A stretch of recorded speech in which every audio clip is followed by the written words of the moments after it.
ঠিক কিনা বলেন? তুমি মামুর বাড়ির আবদার পাইছো না, প্রতি সপ্তাহে সপ্তাহে বিপদে পড়ছি। তার মানে এই দুনিয়ার হাইসিয়াত হচ্ছে বারবার কারো কাছে কোনো ইস্যু নিয়ে যাওয়া যায় না, বারবার কোনো ব্যাপার নিয়ে কারো কাছে চাওয়া যায় না। চাইলে সে রাগ করে, অখুশি হয়, কিন্তু আল্লাহর কাছে এটা বিপরীত। বিষ্ণু বলেন ইন্নাহু মান লাম ইয়াসআলিল্লাহা ইয়াগদাব আলাই, যে আল্লাহর কাছে বারবার বারবার চায় না, আল্লাহ তার উপর রাগান্বিত হয়ে যায়। আর বারবার বারবার বারবার তার কাছে চাইলে আল্লাহ তাআলা তার প্রতি খুশি হয়ে যায়। আসসালামু আলাইকুম। ইসলাম দরদি ভাই ও বোনেদের জানাই আমার আন্তরিক প্রীতি ও শুভেচ্ছা। যারা দেশ এবং দেশের বাইরে থেকে আমার এই ভিডিও দেখছেন তাদেরকে জানাই আমার অন্তরের অন্তরস্থল থেকে আন্তরিক প্রীতি ও শুভেচ্ছা ও আসসালামু আলাইকুম। তো আজকে যে হুজুরকে নিয়ে এসেছি সে হুজুর হচ্ছে মিজানুর রহমান আজহারি। মিজানুর রহমান আজহারি হুজুর যে সুন্দর বয়ান করেছেন, সেই সুন্দর বয়ানটি আমরা শুনবো এবং আমল করার চেষ্টা করব ইনশাআল্লাহ। তো চলুন আর বেশি কথা না বাড়িয়ে আমরা সেই মিজানুর রহমান আজহারির হুজুরের কাছ থেকে আমরা শুনে নেব বিশেষ কিছু মূল্যবান ওয়াজ, এবং সেই ওয়াজকে আমরা মানার চেষ্টা করব ইনশাআল্লাহ। তো চলুন শুনে নিই সেই মিজানুর রহমান আজহারির বয়ান। আল্লাহ তাআলার প্রিয় হওয়ার যে পদ্ধতি, নফল ইবাদতের মধ্য দিয়ে আল্লাহ তাআলার প্রিয় ভাজন হওয়া যায়। এর 2 নম্বর তালিকা হচ্ছে আত-তাহাজ্জুদ বা কিয়ামুল লাইল, রাতের সালাত। কিসের সালাত? 2 রাকাত করে মাঝরাতে যে সালাতটা বিষ্ণু সাল্লাল্লাহু আলাইহি ওয়াসাল্লাম পড়তেন, এটাকে বলে কিয়ামুল লাইল বা তাহাজ্জুদ। এক সাহাবী বললেন, ইয়া রাসূলুল্লাহ, আইয়ু সলাতি আফদালু বা'দাল মাকতুবা, ফরজ নামাজের পরে কোন নামাজ সেরা? বিষ্ণু বললেন, আস-সালাতু ফি জাওফিল লাইল, মাঝরাতে যেই নামাজটা পড়ো তাহাজ্জুদ, এটা সবচেয়ে সেরা।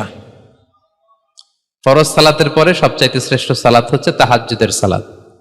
আল্লাহ তাআলা বলেন, ওয়া মিনাল লাইলি ফাতাহাজ্জাদ বিহি নাফিলাতাল লাকা আসা আইয়াবআসাকা রাব্বুকা মাকামান মাহমুদা। নবী হে, রাতের কিছু অংশে আপনি তাহাজ্জুদের সালাত পড়ুন, এটা আপনার জন্য অতিরিক্ত একটা ফরজ। এটা বিষ্ণু সাল্লাল্লাহু আলাইহি ওয়াসাল্লামের জন্য ফরজ ছিল, অতিরিক্ত ফরজ, নাফিলাতান লাক। এবং আসা আইয়াবআসাকা রাব্বুকা মাকামান মাহমুদা, আশা করা যায় এর কারণে আল্লাহ তাআলা আপনাকে মাকামে মাহমুদে উত্তীর্ণ করবেন। মাকামে মাহমুদ হচ্ছে এমন একটা স্পেশাল জায়গা, একটা মাকাম, যেই জায়গায় দাঁড়িয়ে বিষ্ণু সাল্লাল্লাহু আলাইহি ওয়াসাল্লাম আমাদের জন্য সুপারিশ করবেন। মাকামে মাহমুদে দাঁড়িয়ে বিষ্ণু সাল্লাল্লাহু আলাইহি ওয়াসাল্লাম আমাদের জন্য সুপারিশ করবেন। তাই আমরাও যারা তাহাজ্জুদের সালাত আদায় করব, আমাদেরকে এরকম মাকামে মাহমুদ মানে সুউচ্চ মর্যাদার আসনে আল্লাহ তাআলা নিয়ে যাবেন। যারাই তাহাজ্জুদ পড়ে তাদের মর্যাদা বাড়িয়ে দেয় কে?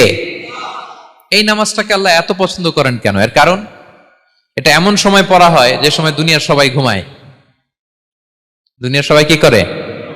নিঝুম নিস্তব্ধ রাত, আপনি উঠে ওযু করে নামাজ পড়তেছেন, তখন আপনি ঘুমান না, আপনি তখন আল্লাহর রঙে রঙিন হতে চান, কারণ আল্লাহও ঘুমায় না। সুবহানাল্লাহ পড়েন। আল্লাহ বলে, লা তাখুযুহু সিনাতু ওয়ালা নাওম, never the sleep not the slumber overtakes me. আমি আল্লাহর ঘুম তো আসে না, ঘুমের আগে যে তন্দ্রা আসে ওইটাও আসে না। আরবিতে স্বাভাবিক ঘুমকে বলে নাওম। আওয়াজ করে বলেন তো, ঘুমের আরবি কি? নাওম। আর ঘুমের আগে যে একটা ডোজি ডোজি ভাব আসে, ঝিমুনি আসে, এটাকে বলে সিনা। এটার কি বলে? আল্লাহ বলে, লা তাখুযুহু সিনাতু ওয়ালা নাওম, আমি আল্লাহর ঘুম নাই, ঘুমের আগে যে তন্দ্রা আসে ওইটাও নাই। তো আপনি ওই টাইমে আল্লাহর রঙে রঙিন হতে চান, আল্লাহ ঘুমায় না, তো আপনিও ঘুমান না। ঘুমের আর একটা গভীর নাম আছে, ওটার নাম হচ্ছে হুজুদ। আওয়াজ করে বলেন তো এটার নাম? ওটা মাঝরাতে, শেষ রাতে যে একটা গভীর ঘুম আসে, এটার বলে হুজুদ। দেখবেন যে শেষ রাতে একটা এমন মজার ঘুম আসে, কম্বলটা টেনে টেনে এসিটা ছেড়ে দিয়ে আরেকটু ঘুমাইতে মনে চায়, আরেকটু আরেকটু আরেকটু ঘুমাই, এরকম একটা ঘুম আছে না? আরামের ঘুম। তো এই আরামের মাঝরাতের গভীর ডিপ স্লিপিং, ওইটারে আরবিতে বলে হুজুদ। ওইটারে আরবিতে কি বলে?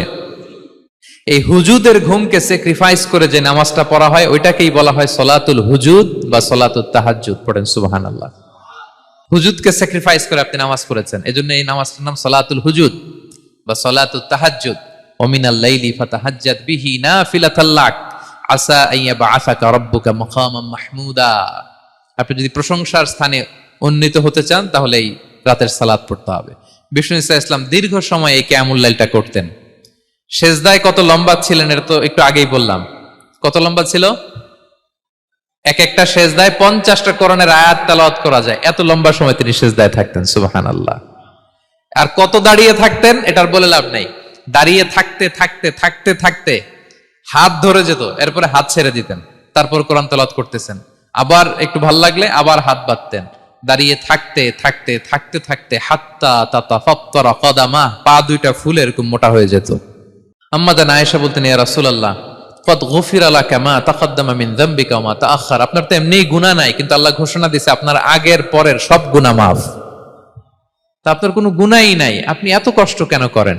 বিষ্ণু বলেন, ইয়া আয়েশা আফালা আকুনা আবদান শাকুরা, আমি কি শুকরগুজার বান্দাদের অন্তর্ভুক্ত হতে চাইবো না? আমি কি আল্লাহর শুকরগুজার বান্দা হতে চাইবো না? আল্লাহ আমাকে ক্ষমা করেছেন ঠিকই, কিন্তু আমার তো কিছু দায়িত্ব আছে। আমি কি নিজেকে সর্বোচ্চ ভাবে আল্লাহর কাছে পেশ করব না? সারা রাত দাঁড়িয়ে বিষ্ণু ইসলাম এরকম কিয়ামুল লাইল করতেন। তাহলে আল্লাহ তাআলার প্রিয় হওয়ার প্রফিটিক যে সাজেশন, এর একটা হচ্ছে কোরআন তেলাওয়াত করা, 2 নাম্বার হচ্ছে তাহাজ্জুদের সালাত আদায় করা। আপনারা পড়েন তো নাকি? পড়বেন প্রিয় ভাইরা। যদি নিজের সম্মানকে আল্লাহর কাছে উচ্চে তুলে ধরতে চান, যদি বিষ্ণু ইসলামের সুপারিশ চান, যদি আল্লাহ তাআলার প্রিয় ভাজন হতে চান, তাহলে তাহাজ্জুদ ইজ কম্পালসরি। কি পারা যাবে তো ইনশাআল্লাহ? ইনশাআল্লাহ বিইذنিল্লাহ। আল্লাহ তাআলার প্রিয় হওয়ার 3 নাম্বার মাধ্যম হচ্ছে বেশি বেশি আল্লাহ তাআলার কাছে চাওয়া, মানে আদ-দুআ, দোয়া করা। কি করা? বিষ্ণু ইসলাম বলেন, আদ-দুআউ মুখুল ইবাদা, দোয়া হচ্ছে ইবাদতের নির্যাস। দোয়া কি? ইবাদতের নির্যাস। এবং আল্লাহর কাছে চাইলে আল্লাহ খুশি হয়, না চাইলে আল্লাহ বেজার হয়। ইন্টারেস্টিং না ব্যাপারটা? আর দুনিয়াতে বারবার চাইলে খুশি হন আপনি? একটা বিষয় নিয়ে একজনের কাছে গেলাম, ভাই একটু বিপদে পড়ছি, একটু হেল্প করেন, করলো। এর পরের সপ্তাহে আবার গেলাম, ভাই আমার তো একটু সমস্যা, টাকা পয়সার, একটু হেল্প করেন, মুখ লজ্জায় ধরেন, আবারও করলো। এর পরের সপ্তাহে আবার গেলাম, ভাই বিপদে পড়ছি, একটু হেল্প করেন। এবার কেমন লাগবে বলেন তো? আচ্ছা গেল। এর পরের সপ্তাহে আবার, এবার কি করবে? দৌড়ানি দিবে লাঠি লয়া। ঠিক কিনা বলেন? তুমি মামুর বাড়ির আবদার পাইছো না, প্রতি সপ্তাহে সপ্তাহে বিপদে পড়ছি। তার মানে এই দুনিয়ার হাইসিয়াত হচ্ছে বারবার কারো কাছে কোনো ইস্যু নিয়ে যাওয়া যায় না, বারবার কোনো ব্যাপার নিয়ে কারো কাছে চাওয়া যায় না। চাইলে সে রাগ করে, অখুশি হয়, কিন্তু আল্লাহর কাছে এটা বিপরীত। বিষ্ণু বলেন, ইন্নাহু মান লাম ইয়াসআলিল্লাহা ইয়াগদাব আলাই, যে আল্লাহর কাছে বারবার বারবার চায় না, আল্লাহ তার উপর রাগান্বিত হয়ে যায়। আর বারবার বারবার বারবার তার কাছে চাইলে আল্লাহ তাআলা তার প্রতি খুশি হয়ে যায়। এজন্য আল্লাহ তাআলার কাছে চাইতে হবে প্রিয় ভাইয়েরা, চাইতে হবে, বিনয়ের সাথে চাইতে হবে, চোখের পানি ছেড়ে চাইতে হবে, একাগ্র চিত্তে চাইতে হবে, চাওয়ার মতো চাইতে হবে। চাওয়ার মতো চাইলে আল্লাহ দেয়। যারা চাইতে পারে আল্লাহর কাছে, তারা আল্লাহর কাছ থেকে নিয়ে ছাড়ে। দেখবেন যেই বাচ্চা কাঁদে বেশি, ওই বাচ্চাকে মা দুধ খাওয়ায় বেশি, ঠিক কিনা? আর যেটা কাঁদে টাদে না, ওইটা টেক কেয়ারও কম। যেই ফ্যামিলিতে অনেক বাচ্চা কাচ্চা, দেখবেন যেটা কাঁদে বেশি, ওইটা টেক কেয়ারও বেশি। তো আপনি যত চাইবেন আল্লাহ তাআলা তত খুশি হয় আপনার প্রতি। কিভাবে চাবো? একাগ্র চিত্তে চাইতে হবে। আমরা অনেক সময় দোয়াও করি, আবার আরেক দিকে তাকায় আছি। এই যে দোয়া করতেছি, দেখেন, আল্লাহুম্মা আমিন, রব্বানা আতিনা ফিদ দুনিয়া হাসানা ওয়া ফিল আখিরাতি হাসানা। দোয়াও করতেছে, ইন্টেরিয়র ডিজাইনও দেখতেছে। এটা দোয়া হইছে? কথা বলেন না কেন? দোয়া হইছে? আবার দোয়াও করতেছে, দোকানের হিসাবও মিলাইতেছে, রব্বানা। হ্যাঁ বন্ধুরা, আজকের ভিডিও কিন্তু এই পর্যন্ত। এরপরে কিন্তু আবার আমরা নতুন কোনো একটা ভিডিও নিয়ে উপস্থিত হবো। তাই বন্ধুরা, আমার এই চ্যানেলটাকে যারা সাবস্ক্রাইব করবেন, তারা কিন্তু প্লিজ দয়া করে সাবস্ক্রাইব করে নিও।